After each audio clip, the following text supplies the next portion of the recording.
Chers amis, faisons de plus ample connaissance avec notre invité, Michel, en quelques minutes. Courte histoire, mais raconte-nous-la. Comment tu es venu à la connaissance de ce cher et bien-aimé Sauveur Jésus? Bien, personnellement, j'ai eu beaucoup d'influence de la part de ma mère qui croyait en Dieu, qui croyait en Jésus-Christ et qui lisait constamment la Bible, la parole de Dieu. Elle la connaissait quasiment par cœur.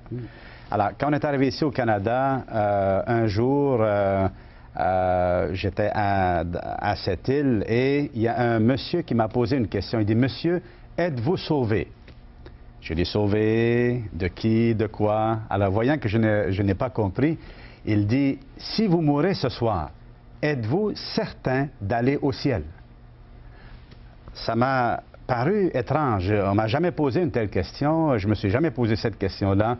On m'a toujours dit que, bon, si je faisais plus de bien que de mal, je vais aller au ciel, mais si je fais plus de mal que de bien, je vais aller en enfer.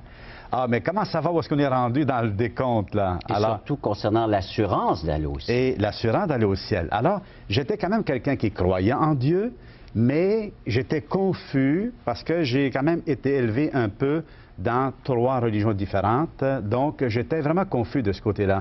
Je me disais, mais comment ça se fait que toutes ces églises-là parlent de Dieu, mais ils ne disent pas la même chose? J'étais troublé un peu.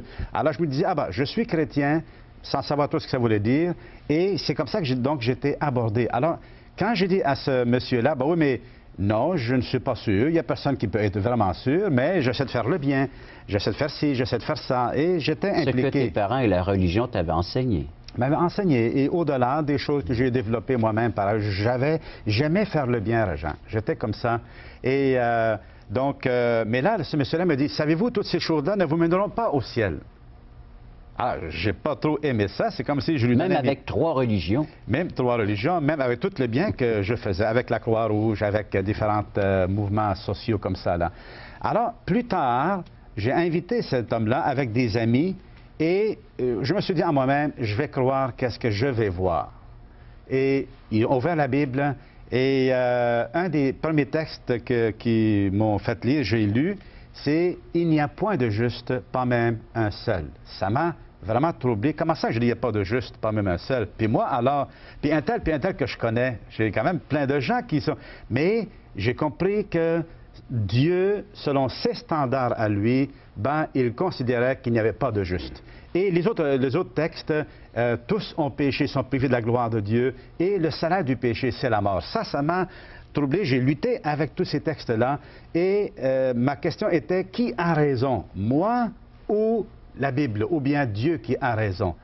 Finalement, je me suis dit, non, Dieu ne peut pas mentir.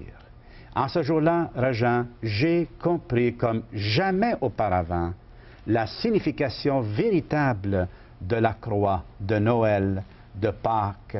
Pourquoi Jésus est mort sur la croix? Oui, on le savait comme ça, là, mais de le réaliser pleinement, j'ai compris en lisant l'Évangile. Et ce jour-là, j'ai mis ma confiance dans le Seigneur Jésus. J'ai admis que c'est moi qui me trompais. C'est pas Dieu qui fait des erreurs, c'est moi. J'ai péché, je me suis vraiment repenti, j'ai cru en Dieu, j'ai cru dans la parole de Dieu telle qu'elle a été écrite. Ça a été le plus grand jour de ma vie, Réjean, jusqu'à aujourd'hui. Et Dieu a transformé ma vie et je suis devenu un pasteur maintenant, un prédicateur de la parole de Dieu. Et maintenant, l'assurance d'avoir une place au ciel, que le Seigneur va revenir te chercher. Tu fais parmi des siens. Je rends grâce à Dieu. Merci, Michel. Alors, merci encore une fois d'avoir été là. À la prochaine. Au revoir.